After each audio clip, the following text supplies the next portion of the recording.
So if you're here for the tractor stuff, you're going to get a sneak peek at some other video content I'm going to be making about engine super starters or supercapacitors. But let's talk about the problem at hand. This long WR long solenoid controller unit on my Mahindra 1626 HST was right here. This is where it bolts on. I did a previous video about this where I had to solder the original board because it had vibrated away, and I think I might have toasted the board or my solder wasn't good, so it worked for a hot second and then didn't. I assume there's just some, sad times living in this thing right here. This is the original that came off of the tractor. This is the controller. You'll see it has these two little slots there and here. Those are what hold the teeth of these are electromagnets, which basically, don't knock off that O-ring on the top there, almost did. This slides down onto here. Those little teeth go into that little board. I'll show you what it looks like just so you can kind of see if you're taking this apart. I'm one of those people who likes to see things as they're assembled and disassembled. These wires were normally a little bit more flat, and these slid right into those. So this would have been driven into these, and that circuit board screw holes line up with those screw holes. Whole thing is kind of protected in there. Now what this does is via this switch decides which, if either, of these two electromagnets to actuate, and by actuating it you're lifting this plunger rod, which allows for fluid flow from this block here to change direction. So you can use a third function in forward or reverse. So this here is the manifold that plugs those into it, and this here is the two output lines that go to my grapple. So the grapple could close, which is great, but it could not open. So this here was a problem. Now, all of that to say, there's some of the things you should do when you're doing a project like this. The reason this actually started was I used that third function draped over the back, and I actually have another hydraulic that I use for my box blade. But I just put the grapple back on because I'm going to fix this and be able to demo it out. So there's some stuff that is important about this process. So these are teeny wires that you have to resolder in, which is kind of a pain in the butt, I'm not going to lie. So my advice to WR Long, and I bought this with my own money. I'll send them the link to the video as well. But it would be really wise, because these are not that they're cheap, but you got to expect that that's a small piece of plastic on the outbound site, furthest out of your tractor. The number of limbs, or even just your hip when you're jumping off the tractor, because this is a small space, so there's a good chance you're going to interact with that. Or just by vibrations, that this thing is going to break. That's why they sell it as a replacement part, which, by the way, I'll put the link for where I got this. They're super awesome. This shipped to me in 1 day. This was better than Amazon Prime shipping. I am in the same state as this company. That obviously helps, but their customer service seems to be really good. So keep that in mind. My one advice for them, however, is there's a 3 plug, and then there's the power side, or the positive side here. It's a little bit bigger, a 3-wire and then a single wire. So if they just made a nice 4-wire plug that plugs into the side of this unit, they themselves could just sell the unit and not the wire kit. And for them, not that this wire costs a lot by any means, but because this part is highly likely to be very replaceable or replaced in a high frequency because of the user's type, which is really heavy use settings on tractors, it would make sense to just make this quick plug and play. So if this broke, you could either show up at the store, have one shipped to you, and with the 2 screws you pull out and then a plug on the side of it, you just plug in, plug out, and it would be done. But because it doesn't have that, this is why I'm going to go into the how to do this properly. So again, for WR Long, if you guys want to reach out to me, I'll give you some schematics and we can work on how to make this thing a very swappable part. And I bet you would save a lot of money on your manufacturing side, because you wouldn't have to ever include the wire ever again, because this part is never bought without the existing wire already being built into the tractor. It would make no sense to have this part otherwise. So this is literally just wasted wire. So let's work on a plug. All that to say, let's do this the right way. So these heat shrink tubes, these are the best way, in my opinion, to splice wires together.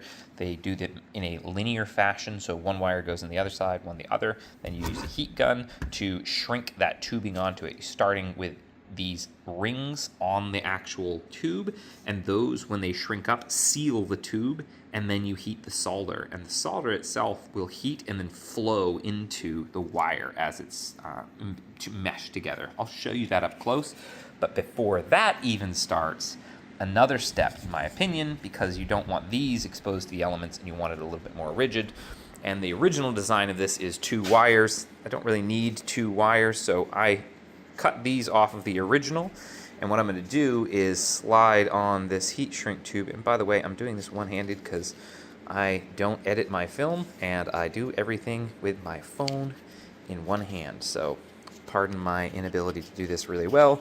So this, the bigger one, goes on first. That one you're going to pull over both wires, and then individually let's put a shrink. Now the skinnier one, because this will only have one of those fittings, or one of those shrink tubes, not shrink tubes, what am I saying, the little solder lines there, it only needs the skinnier one. What am I talking about? These guys right here. I can't remember what those are called.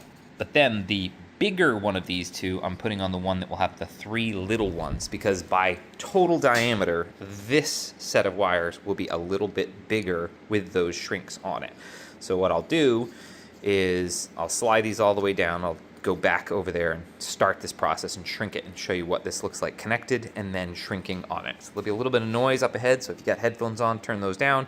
But essentially, I'll slide these back a little bit further, strip these wires, and then put these heat shrink tubes on and then heat shrink them on. Then once that step is completed, I'll slide up individually these to cover that exposed area, shrink this on, then shrink this on, and then lastly, this first one that I put on, I'll slide that up over all of them and heat shrink it over all of them so that there's a nice seal around all these wires, because again, this is a high vibration kind of tool, so you have to be mindful that those wires could bump up against things or just be shaking in a constant state. So you want to make sure that there's as little possibility for those wires to separate within these connectors. So let me put the phone down for a minute and get this all set up so you can see what the next step looks like. Okay, back over to the tractor here. This little guy here, these are really handy for holding wires together when you solder them. I got this one from my grandfather, Towers Doggett, the master of all tinkering. So continue to use that forever. This little guy here, I just have 2 magnets holding it. This is just to keep the tension between these from pulling the solder joint apart while we do this. And again, this will have some noise, so if you don't want to hear that, put your headphones on mute. But what I'm going to do here is show you that what you're doing, I'll zoom in, you're going to heat these little red rings until they tighten around the wire. And it does it pretty quickly. You can see it starting to shrink up there. Starts to get a little clearer on the tubing side of things. And I'll go and do this side. Sorry about the lighting, it's not that great, but you can see that tightens right up around it. And then now that that solder can't run away because there's no escape because both ends are sealed, you just start heating it up, and you'll see that solder actually melt apart and flow into those wires, because the wires will heat up and the solder wants to cling to those hot points. I'll be able to get it really. Sorry about the stuttery hands here. Freezing cold outside, and I just turned the heat on in my garage, so I'm trying to do this with what I got. That flow is actually happening on the bottom of it right now. You can start to see it on the top. Yep, there's the flow. That solder is being squished into that space as well. But now, those are not only meshed together wires, but now that solder has flowed. Ooh, let me back it up a little bit. It's hard to steer without it. Now that solder has flowed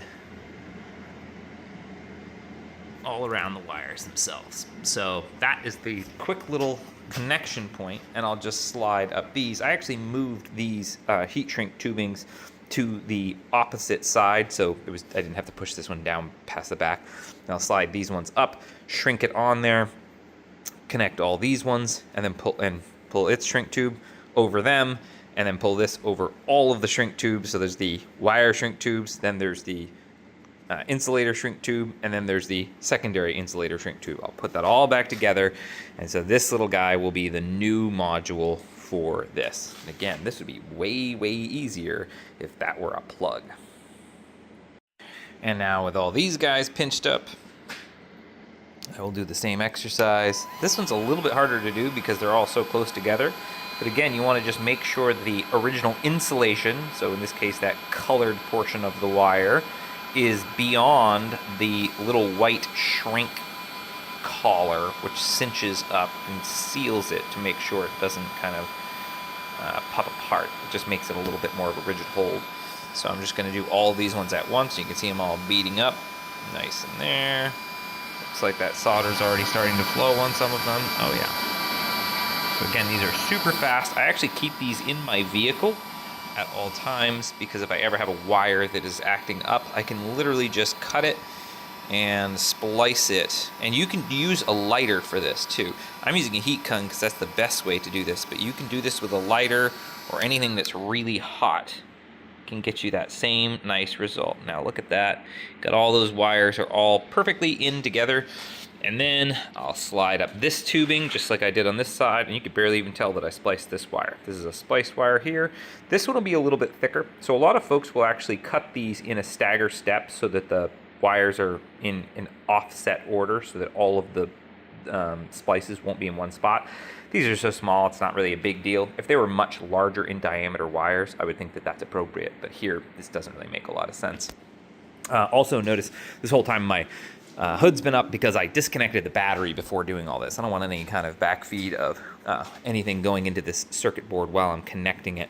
So now it's all connected. I'm gonna heat this guy up, heat those up, and then reinstall it all, and I'll test it all out. But that's pretty much all you have to do to get this going, is to get some nice solders. And I do let these cool down a bit before I put this heat shrink tube on, because these are really flexible and they could be easily ripped, because that sleeve is really vulnerable when it's that hot.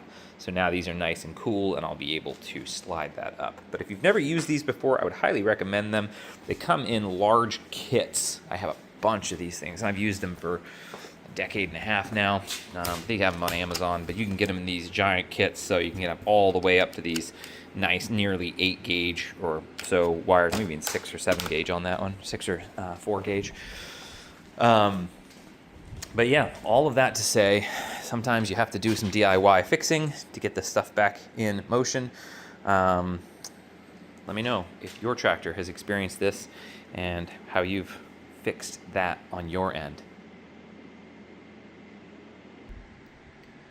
Okay, the moment of truth. It's all buttoned back up. I actually used some electrical tape after the fact. I'll actually pull that back up so you can see, just to give it a little extra protection. So this has 2 layers of shrink wrap, one on each of the legs, and then a third that goes over the 2 of them together. So everything is really hard. This feels like a hard piece of plastic right here. This is solid almost.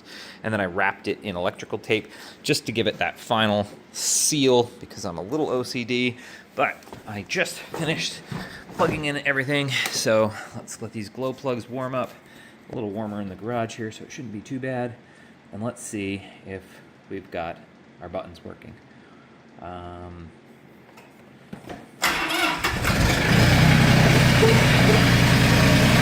a grapple, I've got open, and I've got close. And that's just with these 2 buttons there. Look at that, third function fixed.